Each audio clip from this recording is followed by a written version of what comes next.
Harold Bennett never expected restoring an old lakefront mansion would start a war with the HOA.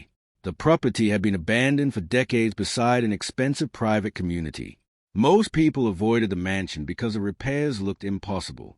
But Harold saw opportunity where everyone else saw problems. After buying the estate, Harold spent nearly 2 years restoring every part of it with incredible care. Workers repaired damaged walls, rebuilt balconies, restored the grand entrance, and cleaned the massive lakefront grounds. Slowly, the forgotten mansion transformed into one of the most beautiful homes on the lake. Neighbors often stopped to admire the progress. Most residents welcomed Harold warmly after he moved in permanently. He was friendly, respectful, and took great pride in maintaining the property. But one person clearly disliked him from the beginning. HOA President Victoria Kane wanted control over everything surrounding the community. One afternoon, Victoria arrived outside the mansion gates carrying a folder full of legal documents. She claimed Harold owed unpaid HOA dues dating all the way back to 1971. According to her calculations, the amount had grown into thousands of dollars. Harold immediately realized something didn't seem right. Instead of arguing, he calmly accepted the paperwork and reviewed every page himself. The documents looked rushed and strangely incomplete. Several important details were missing. Victoria insisted the payment had to be made immediately or legal action would follow. Then she left, convinced Harold would panic. She had badly underestimated him. Harold had spent years investing in real estate and dealing with complicated legal contracts. The following morning, he drove to the county records office. For hours, he carefully examined ownership maps, historical records, property deeds, and archived documents. Eventually, he discovered something that changed everything. The mansion had never been legally added to the HOA.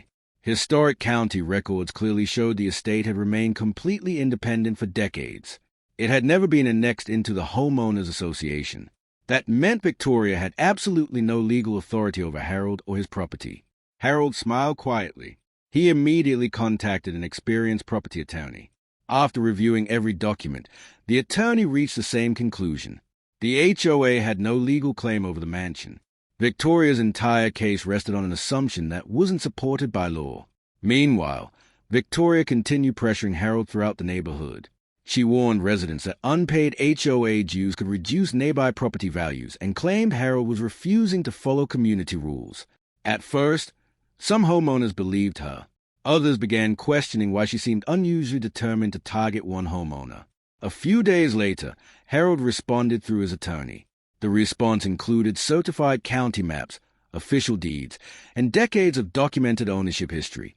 Every document proved exactly the same thing. The mansion had never belonged to the HOA. Victoria became furious after reading the response. Instead of admitting her mistake, she escalated the conflict. HOA security vehicles began driving past Harold's mansion repeatedly. Victoria even threatened liens and additional legal penalties during public meetings. Neighbors watched the growing dispute with increasing curiosity. Yet Harold remained surprisingly calm. Every evening, he relaxed beside the lake while Victoria grew more frustrated. She expected fear. She expected quick payment. She expected surrender. Instead, Harold quietly gathered even stronger legal evidence. Soon the story spread throughout the entire lakefront community. Residents discussed the HOA dispute during neighborhood walks, family dinners, and community meetings. As more people learned the facts, support slowly shifted toward Harold. Victoria's reputation began falling apart. Eventually, both sides appeared before local legal officials to settle the dispute. Harold's attorney presented decades of official county records proving the mansion had remained independent since the early 1970s. The evidence was overwhelming. Victoria suddenly looked far less confident. Officials carefully reviewed every deed, survey, and historical record connected to the property. The conclusion was unmistakable. The HOA had never legally controlled the mansion. Even the so-called unpaid HOA dues had absolutely no legal foundation. Victoria's entire argument collapsed within hours. Local news reporters quickly covered the embarrassing legal defeat. Residents watched interviews outside the courthouse with growing interest. Throughout the entire process, Harold remained respectful, professional, and calm. Victoria avoided nearly every question from reporters. Not long afterward, the HOA board held an emergency private meeting. Several board members blamed Victoria for creating unnecessary legal expenses, damaging the HOA's reputation, and dragging residents into a conflict that never should have happened. The board voted to remove her as HOA president permanently. The neighborhood welcomed the decision with relief. Peace finally returned to the Lakefront mansion after months of conflict. Harold continued enjoying quiet mornings beside the lake while maintaining the beautifully restored estate. Over time, the mansion became one of the area's most admired homes.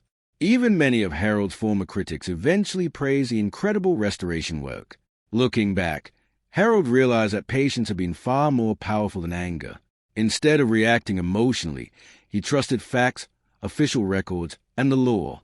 That decision protected both his property and his reputation. And it taught the HOA a lesson they would never forget.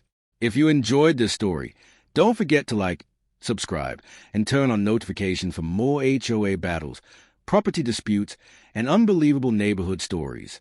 And let us know in the comments, where are you watching from today?